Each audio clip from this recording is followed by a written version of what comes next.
ತುಂಬ ಸುಡೋ ಬಿಸಿಲಲ್ಲಿ ದೇಹಕ್ಕೆ ತಂಪಾಗಿ ಹಾಗೂ ಟೆಂಪಲ್ ಸ್ಟೈಲಲ್ಲಿ ಕೊಡುವಂಥ ಮೊಸರನ್ನನ್ನು ನಾವು ಹೇಗೆ ಮಾಡೋದು ಅಂತ ನೋಡೋಣ.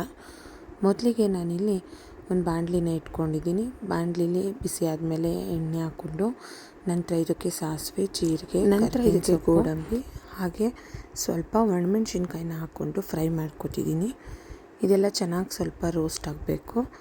ಗರಿಗರಿಯಾಗಿ ಆದಮೇಲೆ ನಾನು ಆಗಲೇ ಮಾಡಿಟ್ಟಿರುವಂಥ ಅನ್ನನ ಆಲ್ರೆಡಿ ಅನ್ನ ಮಾಡಿಟ್ಕೊಂಡು ಅದು ತಣ್ಣಗಾದಮೇಲೆ ನಾನು ಇದಕ್ಕೆ ಮಿಕ್ಸ್ ಮಾಡ್ಕೊತಿದ್ದೀನಿ.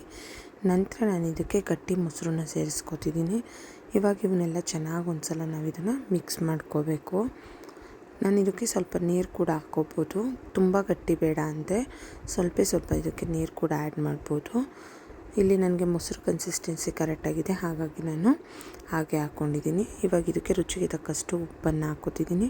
ಉಪ್ಪನ್ನ ಹಾಕ್ಕೊಂಡು ನೀಟಾಗಿ ಒಂದು ಸಲ ಮಿಕ್ಸ್ ಮಾಡಿ ನಂತರ ನಾನು ಇದಕ್ಕೆ ದಾಳಿಂಬೆನ ಹಾಕ್ಕೊಂಡಿದ್ದೀನಿ. ನಂತರ ಇದಕ್ಕೆ ನಾನು ಗ್ರೇಪ್ಸನ್ನು ತೊಳೆದು ನೀಟಾಗಿ ಹಾಕ್ಕೊತಿದ್ದೀನಿ. ನಂತರ ಸ್ವಲ್ಪ ಕ್ಯಾರೆಟ್ ತುರಿ ಹಾಗೂ ಮೇಲೆ ಸ್ವಲ್ಪ ಕೊತ್ತಂಬರಿ ಸೊಪ್ಪನ್ನು ಹಾಕಿದ್ರೆ ಇದು ಕಂಪ್ಲೀಟಾಗಿ ಒಂದು ಸಲ ಮಿಕ್ಸ್ ಮಾಡಿದರೆ temple style curd rice ready ಆಗಿಬಿಡುತ್ತೆ. ನೋಡಿದ್ರಲ್ಲ ಫ್ರೆಂಡ್ಸ್, ಎಷ್ಟು ಈಸಿಯಾಗಿ ಮಾಡ್ಕೋಬೋದು ಅಂತ. ನೀವಿನ್ನೂ ನನ್ನ ಚಾನಲ್ನ ಸಬ್ಸ್ಕ್ರೈಬ್ ಮಾಡ್ಕೊಳ್ದೆ ಹಾಗೆ ನೋಡ್ತಿದ್ದೀರಾ ಅಂದರೆ ಪ್ಲೀಸ್ ಸಬ್ಸ್ಕ್ರೈಬ್ ಮಾಡ್ಕೊಳ್ಳಿ. ಹಾಗೆ ಪಕ್ಕದಲ್ಲೇ ಕಾಣೋ ಬೆಲ್ ಐಕಾನ್ ಕೂಡ ಕ್ಲಿಕ್ ಮಾಡಿ. ಇದರಿಂದ ನಾನು ಯಾವುದೇ ಹೊಸ ವೀಡಿಯೋ ಅಪ್ಲೋಡ್ ಮಾಡಿದಾಗ ಫಸ್ಟ್ ನೋಟಿಫಿಕೇಷನ್ ನಿಮಗೆ ಬರುತ್ತೆ. ತುಂಬ ಈಸಿ ಆ್ಯಂಡ್ ಈ ವಿಡಿಯೋ ಇಷ್ಟವಾದಾಗ ನನ್ನ ಚಾನಲ್ನ ಸಬ್ಸ್ಕ್ರೈಬ್ ಶೇರ್ ಮಾಡಿ. ಮತ್ತೆ ಸಿಗ್ತೀನಿ ಹೊಸ ರೆಸಿಪಿಯೊಂದಿಗೆ.